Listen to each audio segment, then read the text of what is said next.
اعوذ باللہ السمیع العلیم من الشیطان الرجیم بسم اللہ الرحمن الرحیم۔ اب آپ نے احرام باندھ لیا ہے، اب آپ عمرے کے سفر پہ روانہ ہونے لگے ہیں۔ دوران سفر زیادہ سے زیادہ تلبیہ پڑھتے رہیں اور اگر ذکر الہی اور دیگر دعائیں کرتے رہیں۔ بے فائدہ کلام اور شکوہ شکایت کو زبان پر نہ آنے دے۔ مکہ مکرمہ ذوق و شوق، عظمت و محبت، عاجزی کے ساتھ لبیک پڑھتے اور دعائیں مانگتے ہوئے داخل ہوں۔ جتنی دیر آپ کو جہاز میں لگے، جدہ ایئرپورٹ پہ لگے، آپ کو وہ اجر مل رہا ہے۔ آپ ایک مبارک سفر پہ روانہ ہو رہے ہیں اور اسی خوشی کے احساس سے آپ کو پھر وہاں کوئی گلہ اور شکوہ نہیں ہوگا۔ کتنی دیر مجھے ایئرپورٹ پہ لگ گئی، اتنی دیر میں نے انتظار کیا، تو وہ سب آپ کو اجر مل رہا ہے۔ آپ ایک مبارک سفر پہ جا رہے ہیں۔ مکہ مکرمہ پہنچ کر اب آپ نے حرم میں حاضری دینی ہے۔ اپنے عمرے کی ادائیگی کے لیے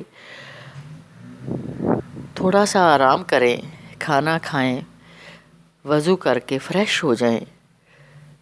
وضو کر کے مسجد حرام میں داخل ہوں۔ پہلے سیدھا پاؤں اندر رکھیں اور مسجد میں داخل ہونے کی دعا پڑھیں۔ بسم اللہ والصلاۃ والسلام علی رسول اللہ، اللہم افتح لی ابواب رحمتک۔ ترجمہ: اللہ کے نام کے ساتھ درود و سلام ہو رسول اللہ صلی اللہ علیہ وآلہ وسلم پر۔ اے اللہ میرے لیے اپنی رحمتوں کے دروازے کھول دے۔ پھر یہ کہیں کہ اے اللہ میں جتنی دیر اس مسجد میں رہوں اتنی دیر کے لیے اعتکاف کی نیت کرتا یا کرتی ہوں۔ اب آپ مسجد حرام میں داخل ہو جائیں گے۔ تلبیہ پڑھتے ہوئے، نگاہ نیچی ادب سے اب آپ چلے جا رہے ہیں۔ جب آپ صحن میں پہنچیں گے تو سامنے نظر اٹھانا تو سامنے اللہ کا گھر ہے، خانہ کعبہ، جس کی تڑپ آپ کے اندر موجود تھی، جس کو دیکھنے کا آپ کے دل میں مدتوں سے اشتیاق تھا اور آپ کی نظریں اسے دیکھنے کے شوق میں بے تاب تھیں، وہ آپ کے سامنے موجود ہے۔ اب آپ خانہ کعبے کے پہ جب نظر پڑے تو اب جو بھی دعا مانگیں گے وہ قبول ہوگی۔ یہ قبولیت کی گھڑیاں ہیں۔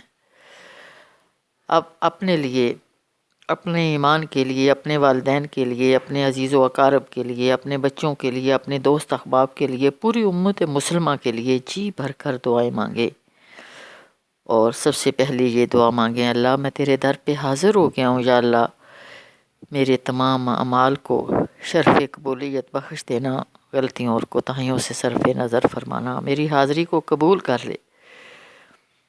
اب آپ خوب دعائیں مانگ کے پھر آپ طواف کی تیاری کے لیے، یہ عمرے کا دوسرا رکن ہے۔ پہلا رکن احرام تھا، گھر سے آپ نے باندھا اور مسجد حرام میں داخل ہوئے، اس کی ساری پابندیوں کا خیال رکھا، ایک رکن پورا ہو گیا۔ اب دوسرے رکن کی آپ ادائیگی کے لیے طواف کی طرف آئیں گے۔ پاک اور باوضو ہونا طواف کے لیے ضروری ہے، نیز لباس مکمل سطر کو ڈھانپے ہوئے ہونا چاہیے۔ طواف عمرہ کرنے سے قبل تلبیہ پڑھنا بند کر دیں۔ مرد حضرت اجتباء کر لیں، یعنی سیدھا بازو چادر سے نکال کر اجتباء ہر اس طواف میں سنت ہے جس کے بعد سعی کی جائے۔ طواف کی نیت: اب حجر اسود کی سید میں کھڑے ہوں اور خانہ کعبہ کی طرف منہ کر کے نیت کریں کہ اللہ میں آپ کی رضا کے لیے عمرہ کے طواف کی نیت کرتی ہوں، آپ اس کو میرے لیے آسان فرما دیجیے اور قبول فرما لیجیے۔ بسم اللہ، اللہ اکبر یا صرف اللہ اکبر کہتے ہوئے حجر اسود کی طرف ہتھیلیوں سے اشارہ کریں۔ پھر حجر اسود کے استلام کی ایک شکل ہے اور ان کو چوم لیں۔ یہ چومنا بھی ہے اور نہیں بھی چومنا، اختلاف ہے، اس میں کوئی حرج نہیں، آپ نے چوم بھی لیا اور نہ بھی چوما، تو یہ استلام ہے۔ آپ اب طواف اپنا شروع کر دیں گے۔ کعبہ شریف کو بائیں طرف رکھتے ہوئے طواف شروع کریں۔ طواف قدوم یا پہلے عمرے کے طواف میں مرد 3 چکروں میں رمل کریں گے۔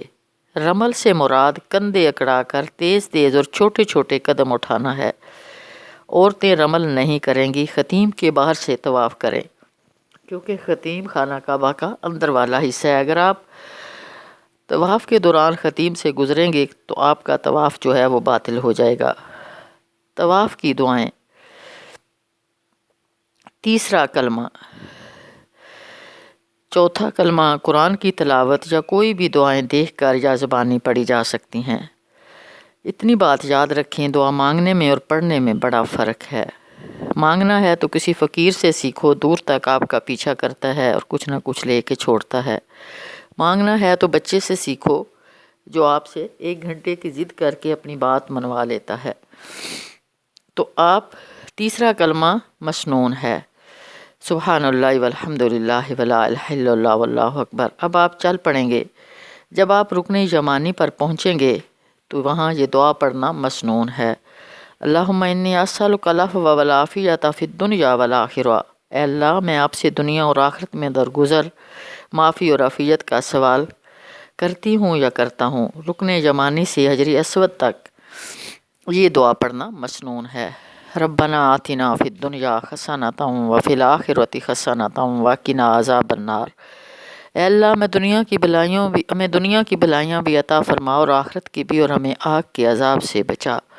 یہ آپ کو حجر اسود تک پہنچتے ہوئے رش کی وجہ سے آدھا گھنٹہ بھی لگ جائے، پون گھنٹہ، جتنا بھی ٹائم لگے، آپ نے یہی دعا پڑھنی ہے۔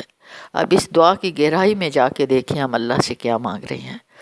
اس طرح چلتے چلتے جب آپ دوبارہ حجر اسود کے سامنے پہنچیں گے تو 1 چکر پورا ہوگا۔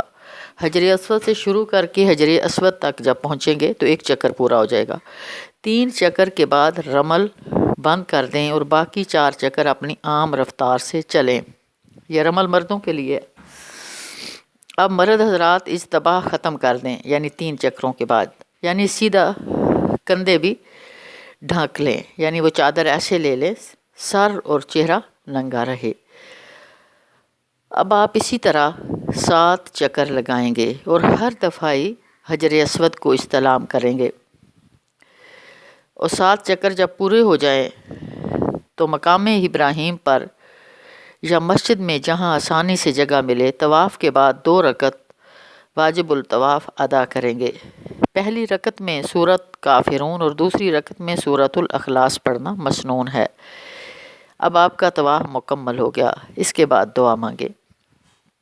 اب آپ کا مبارک ہو، آپ کا عمرے کا دوسرا رکن بھی مکمل ہو گیا۔ اب آپ دعا مانگ کر ملتزم پر آئیں گے۔ ملتزم پر جانا افضل ہے۔ ملتزم بھی قبولیت دعا کے مقامات میں سے ہے۔ مرد ملتزم سے چمٹ کر دعا مانگ سکتے ہیں، خواتین کو دور سے دعا مانگنی چاہیے۔ ملتزم خانہ کعبہ کا وہ حصہ ہے جو حجر اسود اور دروازے کے درمیان حصہ ہے، خانہ کعبہ کی دیوار کا، وہ ملتزم ہے۔ تو اس کے سامنے کھڑے ہو کے آپ جو بھی دعا مانگیں گے وہ قبول ہوگی۔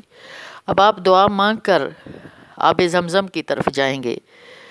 قبلہ رخ کھڑے ہو کر بسم اللہ پڑھ کر سیدھے ہاتھ سے پیٹ بھر کر آب زمزم پینا سنت ہے، اور یہ دعا پڑھیں، اللہم انی اسألک علما نافعا رزقا واسعا وشفاء من کل داء۔ اے اللہ، میں تجھ سے نفع دینے والے علم کا اور وسیع رزق کا اور شفا اور ہر بیماری سے شفا کا سوال کرتا ہوں، طالب ہوں۔ اب آپ پیٹ بھر کر پئیں۔ اللہ کے نبی صلی اللہ علیہ وسلم فرماتے ہیں کہ آب زمزم منافق نہیں پی سکتا، مومن اتنا پیے کہ اس کی پسلیاں تن جائیں، سبحان اللہ۔ اور پھر آپ جو بھی دعا کر کے پئیں گے، آپ اللہ کے نبی صلی اللہ علیہ وسلم نے فرمایا آب زمزم شفا بھی ہے اور غذا بھی ہے۔ آپ کو بھوک لگی ہے، آپ اس نیت سے پئیں گے تو آپ کا پیٹ بھر جائے گا۔ بیماری کو ٹھیک کرنے کی نیت سے پئیں گے تو وہ شفا بن جائے گا، یعنی یہ جو بھی نیت کر کے پئیں گے، یہ پانی بڑا بابرکت ہے۔ اب آپ آب زمزم پی کر پھر آپ حجر اسود کی طرف آئیں گے۔ آخری استلام کر کے حجر اسود کو پھر آپ صفا پہاڑی کی طرف چلیں گے، یعنی اب آپ عمرے کے تیسرے رکن کی ادائیگی کے لیے صفا کی طرف چلیں گے۔ صفا سے صحیح کا آغاز سعی میں صفا اور مروہ کے درمیان 7 چکر لگانے ہوتے ہیں۔ آغاز صفا سے ہو کر مروہ پر اختتام ہوتا ہے۔ قبلہ رخ بیت اللہ کی طرف دعا کے لیے ہاتھ اٹھا کر 3 مرتبہ اللہ اکبر کہیں، پھر 3 مرتبہ یہ دعا پڑھیں، لا الہ الا اللہ وحدہ لا شریک لہ لہ الملک و لہ الحمد وہو علی کل شیء قدیر، لا الہ الا اللہ وحدہ لا شریک لہ لہ لہ الجزا وعدہ ونصر عبدہ وہزم الاحزاب۔ اللہ کے سوا کوئی الہ نہیں، وہ اکیلا ہے، اس کا کوئی شریک نہیں ہے، بادشاہی اور حمد اسی کے لیے ہے اور وہ ہر چیز پر قادر ہے۔ اللہ کے سوا کوئی الہ نہیں، وہ اکیلا ہے، اس نے اپنا وعدہ پورا کیا، اپنے بندے کی مدد فرمائی اور تمام لشکروں کو تنہا شکست دی۔ سبحان اللہ۔ پھر اللہ کی حمد و ثنا بیان کرتے ہوئے ہاتھ اٹھا کر خانہ کعبہ کی طرف رخ کر کے خوب دعائیں مانگے۔ پھر دعا مانگ کے پھر آپ مروہ کی طرف روانہ ہو جائیں۔ صفا سے اتر کر مروہ کی طرف چلیں۔ مرد حضرات سبز ستونوں بتیوں کے درمیان دوڑ کر چلیں گے اور عورتیں اپنی عام رفتار سے چلیں۔ دوران سعی تکبیر و تحلیل کرتے رہیں، قرآن پڑھیں، کوئی اور مسنون دعائیں پڑھیں، کوئی پابندی نہیں ہے، دیکھ کے پڑھیں یا ویسے پڑھیں، زبانی پڑھ لیں۔ اور دیکھیں یہ سعی کرتے ہوئے اپنے اللہ سے دعا کریں کہ اللہ جس طرح حضرت ہاجرہ نے تیرے حکم پہ لبیک کہہ کر یہاں دوڑی تھی اپنے بچے کی پانی کی تلاش کے لیے، ہمیں اسی طرح اپنے دین کی خدمت کے لیے دوڑا۔ اور پھر آپ وہاں اپنی اس عظمت کا بھی خیال کیجئے کہ اللہ تبارک و تعالیٰ نے ایک عورت کے فعل کو مردوں پر فرض قرار دے دیا۔ اتنا بڑا اعزاز صرف عورت کو اسلام میں ملا کہ آج لاکھوں مرد حضرت ہاجرہ کی اتباع کرتے ہوئے وہاں دوڑتے ہیں، کیونکہ جب وہ اپنے بچے کے لیے پانی کی تلاش میں صفا اور مروہ کے درمیان دوڑ رہی تھیں تو یہ نشیبی علاقہ تھا۔ حضرت اسماعیل علیہ السلام خانہ کعبہ کے پاس پڑے ہوئے تھے، آج جہاں آب زمزم کا کنواں ہے، کل تو نہیں ہے، انہوں نے اوپر بند کر دیا ہے، تو وہ بچہ آنکھوں سے اوجھل ہو جاتا تھا تو وہ وہاں سے دوڑتی گزرتی تھیں کہ میرے بچے کو کوئی درندہ نہ لے جائے، اور سعی کے دوران خانہ کعبہ کی طرف نظر رہے، کیونکہ حضرت ہاجرہ علیہ السلام خانہ اور بچے کی طرف دیکھ رہی تھی جب وہ وہاں دوڑ رہی تھی۔ تو اللہ تبارک و تعالیٰ